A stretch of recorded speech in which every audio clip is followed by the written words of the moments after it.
Оқы жаратқан Раббыңның атымен. Ең бірінші нәрсе біз үшін, мысалы айтайық, Раббыңды таныдың. Раббыңды тану. Оған жететін таным жоқ жердің бетінде. Раббыңды тану. Екінші, халақал инсана мин алақ. Адамды ұйыған қаннан жаратқан. Сен өзіңді таны. Өзіңді таны. Орныңды таны. Неден жаратқан сені? Хасан аль-Басри айтады ғой, радиаллаху анху. Сол кісі айтып отыр, табиғиндардың үлкені. Адам екі мәрте Алла Тағаланың даналығында дейді, адам тәкаппарланып кетпес үшін, көтеріліп мақтанып кетпес үшін жаратылсын солай жасаған дейді әдейі. Адам екі мәрте зәр шығатын орнынан шығады дейді. Екі мәрте зәр шығатын орнынан шығады дейді. Бірінші атасының белінен, екінші анасының жатырынан. Сосын бұл адам қайтып тәкаппарланады дейді. Анасы. Қайтып тәкаппарланады дейді бұл адам. Алла Тағала бұны ұйыған қаннан жаратты деп бізге айтып отыр ғой. Жаратқан Раббыңның атымен оқы. Адам баласын ұйыған қаннан жаратқан. Сосын ары қарай оқы дейді енді. Енді ары қарай иқро. Оқы. Раббукал акрам. Енді Раббыңды танығаннан кейін, өзіңді танығаннан кейін кім екеніңді. Енді оқы ары қарай білімді. Құранды ары қарай оқы. Раббукал акрам. Раббыңның ең жақсы екендігін сіңір дейді. Мына жаққа. Яғни білім оқып атқан біліміңіз не нәрсеге әкелу керек екен? Раббыңды танығаннан кейін бірінші Раббыңды таныдың, екінші Раббың енді ең жақсы. Одан жақсы жоқ сіз үшін. Осыны таны дейді. Раббың ең жақсы. Өйткені күллі жақсылықты атаңыздаршы өзіңіздегі. Бойыңыздағында, үйіңіздегінде. Қайдан келді ол? Ол оның жақсылықтары да. Күллісі оныкі. Инфитар сүресінде Алла Тағала сондай бір әдемі келтіреді. Изассамаун фатарат, аспан жарылған кезде сол аяттарды айтып келіп, Я айюхал инсану, ма ғуррака би раббикал карим. Қараңыздар қалай айтады. Ей адам баласы, не сені жақсы, өте жақсы Раббыңнан алаңдатып жүрген не дейді. Қараңыз. Сені менен алып кеткен не? Қараңыз. Мені танудан, маған деген құлшылықтан, намаздан не сені алып кеткен деп отырғаш? Не сені алып кеткен? Не сені алдап кеткен? Аллази халақака фасауака фаадалак. Фи айи суратин ма шаа раккабак. Ол ғой сені жаратқан дейді. Қараңыз қалай шақыру айтып отыр. Ол ғой сені жаратқан. Сенің мына бейнеңді кеменіне келтірген. Сені бүйтіп түзетіп, адам сияқты бүйтіп жүретіндей, сөйлей алатындай қылып, күллі қабілеттеріңді беріп қойған. Сені өзі қалаған бейнеде жаратқан дейді. Әркімнің бейнесі, Алланың сіз үшін сүйген бейнесі. Өзіңіз ойлаңызшы. Сіз сол бейнеде жаралдыңыз, болды. Ең бастысы, оны Алла сүйді бұл бейнені сізге. Одан кейін біреуге ұнайды, ұнамайды. Ол не керек ол?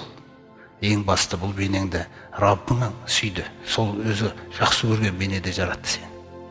Не осындай сені жаратып, сосын сені жақсылықтарыңа бөліп атқан кезде өте жақсы Раббыңа қатысты, жомарт, ардақты, қадірлі, керемет Раббыңа қатысты сені не алдап кетті дейді. Қараңыз. Ақшама, жылқыма, мансапқа, креслома не алдап кетті айтшы? О шақыруды қалай тастап отыр? Не сені алдап кеткен? Қашан қайтып келесің сәждеге деп отыр ғой.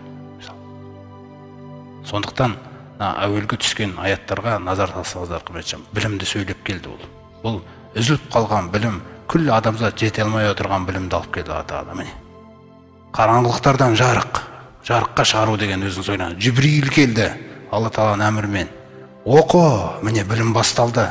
Сенің көптен күткен нәрсең осы емес пе, ей Мұхаммед деген нәрселер жатыр. Сенің іздеген нәрсең келді міне саған. Оқы енді. Жаратқан Раббыңның атымен. Адам баласын ұйыған қаннан жаратқан. Оқы, Раббың сенің ең керемет, ең ардақты, ең жақсы, ең қадірлі. Оның сізге деген жақсылығының кереметтігі соншалықты, мысалы, Аллази аллама бил қолам, ол саған қаламмен жазуды үйреткен дейді білімді. Сондықтан білім үшін Алла Тағала осы 5 аят түсірсе де, соның ішіне өзі 5 аят болса алғашқы түскен қалам деген сөзді қосып қойды ғой ішіне, өзі ойлаңызшы. Қалам деген сөз. Оқы деген сөзді қосты, қалам деген сөзді қосты. Егер де сіз Аллаңызды, дініңізді, пайғамбарыңызды танығыңыз келсе, оқу деген жолы тәсілін баяндады, және жазу тәсілін баяндады. Жазып алыңдар дейді өздеріңе керекті нәрселерді. Көрме? Жазу сенің ықыласың.